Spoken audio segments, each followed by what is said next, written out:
안녕하세요. 결혼한 지 이제 막 2년 차에 접어든 30대 주부입니다. 직장을 다니는 평범한 회사원인 남편과는 회사 선배 소개팅으로 만났어요. 남편이나 저나 성격이 웬만한 일은 서로 맞춰주는 편이라 그런지 만나는 동안 그 흔한 말다툼 한번 해본 적이 없네요. 사귄 지 2년쯤 됐을 때 남편에게 프로포즈를 받았고 저 역시 이 사람이란 확신이 있었기에 부부의 연을 맺게 되었습니다. 처음으로 시댁에 인사를 드리러 갔던 날이었어요. 어머님은 물론이고 아주버님과 형님까지 모두 만나게 되었지요. 참고로 아버님은 남편이 고등학교에 들어가고 얼마 지나지 않았을 때 사고로 돌아가셨다 들었습니다. 왜인지는 모르겠지만 어머님은 큰아들인 아주버님과 둘째인 제 남편을 다르게 대하셨어요. 특히나 밥상에서 보여주신 행동은 유치하기 짝이 없었지요. 남편과 제 앞에는 온갖 나물 반찬에 시어 꼬부라진 김치를 들이미시더니 아주버님 앞에는 노릇하게 구워진 생선구이와 갈비를 놓아주셨거든요. 솔직히 그 순간에는 제가 홀대를 받아서 속상한 것보다 남편이 무시를 받는 게 더 화가 나대요. 결혼 준비의 경우 어머님은 처음부터 당신이 살고 계신 집 한 채가 재산의 전부라 못 도와주신다 못을 박으신 상태였기에 기대가 없었습니다. 반면에 저희 부모님은 여유가 있으신 편이었기에 5천을 보태주셨지요.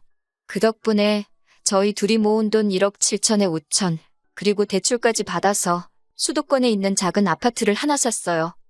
집 이야기가 나와서 말이지만 요새 소위 영끌이라고 하잖아요. 저희도 처음엔 어떻게든 최대한 대출을 받아보려고 했어요. 나중에 태어날 아이를 위해서라도 서울에 자리를 잡고 싶었거든요.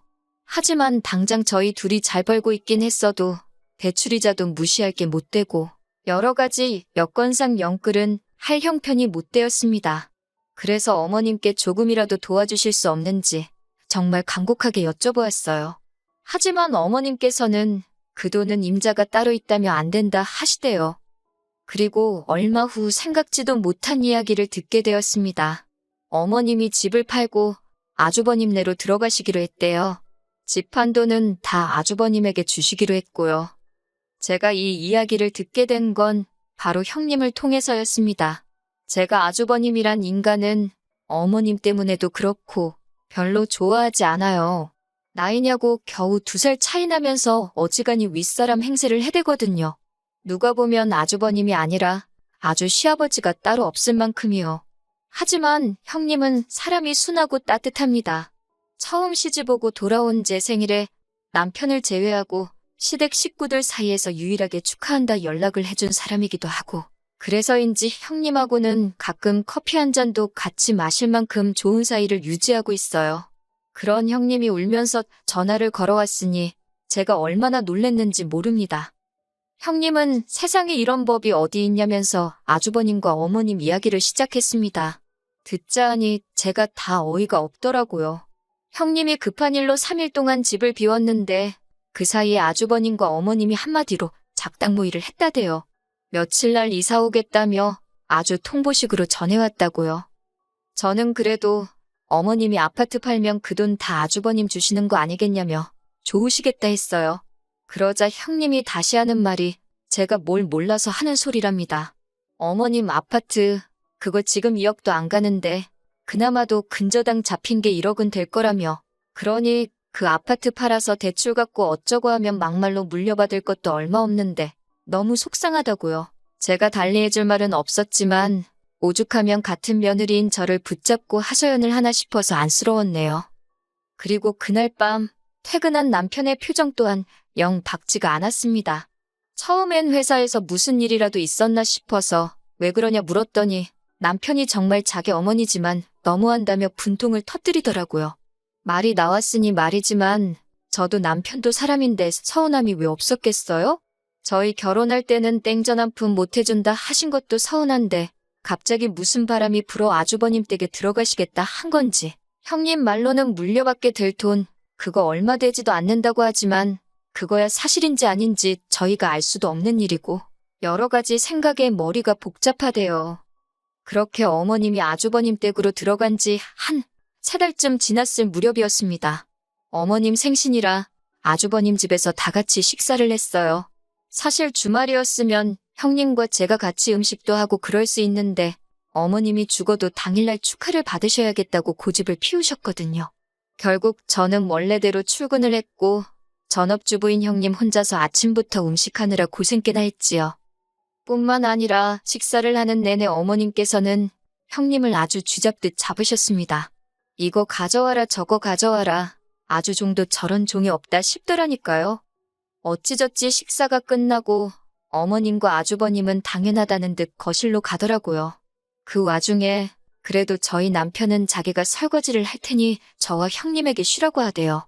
하지만 저는 형님이 어떻게 지내는지 듣고 싶기도 해서 제가 형님이랑 같이 설거지를 할 테니 당신이 거실에 가 있으라 했습니다. 형님도 하는 말이 저쪽 사람들하고 있느니 설거지가 훨씬 마음 편하다며 이런저런 이야기를 나누다 언뜻 보니 형님이 우는 것 같았어요. 그래서 괜찮냐고 물었더니 오늘로 이 짓거리도 끝이래요. 그게 무슨 소리냐니까 그런 게 있다면서 저더러 자기처럼 살지 말라대요. 그리고 얼마 후 집안이 발칵 뒤집어졌습니다. 형님이 편지 한 장 남겨놓고 집을 나간 거예요. 저도 남편을 통해 전해 들어서 정확한 내용은 모르지만 한마디로 어머님 때문에 못 살겠다. 이혼해줄 거 아니면 찾지 마라 그랬다고요. 그런데 어처구니가 없게도 아주버님은 형님을 잡기는커녕 그깟 이혼해주면 그만 아니냐고 해준다 그랬답니다. 그리고 어머님도 지각 거 없으면 집안이 어떻게 되는 줄 아냐면서 아주 삭수가 노랗다며 잘됐다고 내쫓아버리라고 그러셨다나요? 그렇게 아주버님과 형님은 정말 2달도 안 걸려서 남남이 되었습니다. 하지만 아주버님과 어머님의 동거 생활은 오래 가지 못했습니다. 제 추측이지만 며느리가 해주는 밥 드시고 편하게 살려고 합가를 하신 건데 갑자기 아들 밥 해먹이고 빨래해주고 하려니 얼마나 짜증이 나셨겠어요? 그 연세에 다 큰아들 뒤치다꺼리나 하게 될 줄은 모르셨겠지요. 솔직히 좀 꼬숩다 싶었는데 아뿔싸 그 불똥이 저한테 튈 줄은 상상도 못했네요. 아주버님 내외가 이혼한 지 한 달이 좀 넘었을 무렵이었을 거예요. 회사에서 일을 하고 있는데 어머님께서 전화를 하셔가지고는 다짜고짜 현관 비밀번호를 알려달랍니다. 갑자기 터무니없는 말씀에 그게 무슨 소리냐 하니까 지금 저희 집으로 이사 오셨대요. 어이가 없어서 남편하고 먼저 통화를 해보겠다 하니까 어디 시애미를 세워놓냐고 당신 얼어 죽게 생겼다나요. 10월에 왜 얼어 죽냐고 어디 카페라도 가 계시라 했어요. 그랬더니 이번엔 하시는 말씀이 화분들 다 얼어 죽는답니다. 저는 밖에서 크는 꽃이면 나무들이며 10월에는 안 얼어 죽더라고 걱정 마시라고 했네요. 그리고는 남편한테 전화를 하니 남편도 금시초문이랍니다. 그러면서 전화도 받지 말고 비밀번호도 알려드리지 말래요. 자기가 일단 최대한 빨리 퇴근해보겠다면서요. 저도 다행히 야근은 없었기에 불이 나게 집으로 향했습니다. 도착하니 현관 앞에서 어머님과 남편이 실랑이를 벌이고 있더라고요. 이게 다 무슨 일이냐 하니까 아주버님이랑 답답해서 못 사시겠다고 집을 나오셨답니다. 그러면서 당신은 이제 집을 팔아서 갈 곳도 없고 저희 집에서 지내셔야겠다고요. 황당했지만 밤중에 어머님을 어디 여관으로 모실 수도 없고 집으로 들어오시라 했지요. 그렇게 결국 아이방으로 쓰기로 했던 작은 방을 일단 내드렸습니다.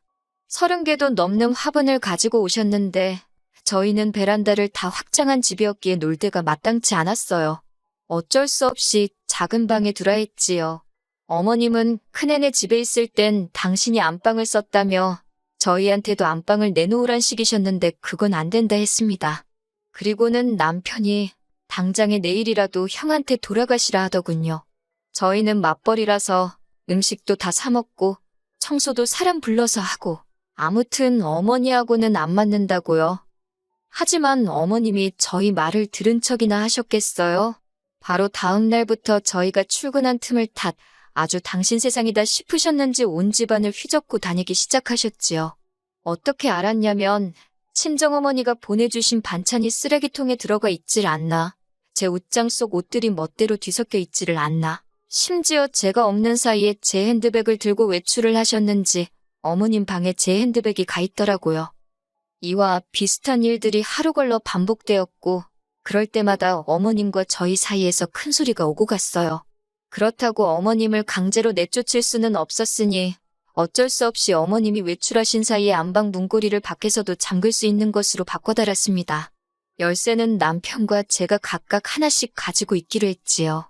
참고로 문고리는 기존의 것과 거의 동일한 모델이어서 누가 문을 열려고 해보지 않는 이상 잠겨였는지 아닌지 알 수가 없었고요. 그런데 바로 이튿날 오후 어머님이 전화를 걸어오셨습니다. 격양된 목소리로 안방에 뭐를 숨겨놨길래 문을 잠궈놨냐입니다. 저는 어머님이 들어오시는 게 불편해서 잠궜다고 솔직하게 말씀드렸어요. 그랬더니 이번엔 저더러 무슨 찔리는 짓거리를 하고 다니냐대요. 말려들면 저만 손해니까 집에서 뵙자 하고 전화는 끊었는데 기분은 영 나쁘더라고요. 그리고 그날 밤 정말 처참한 광경을 목격하게 되었습니다. 집에 도착하니 저희 안방 문고리가 처참하게 나가떨어져 있더군요.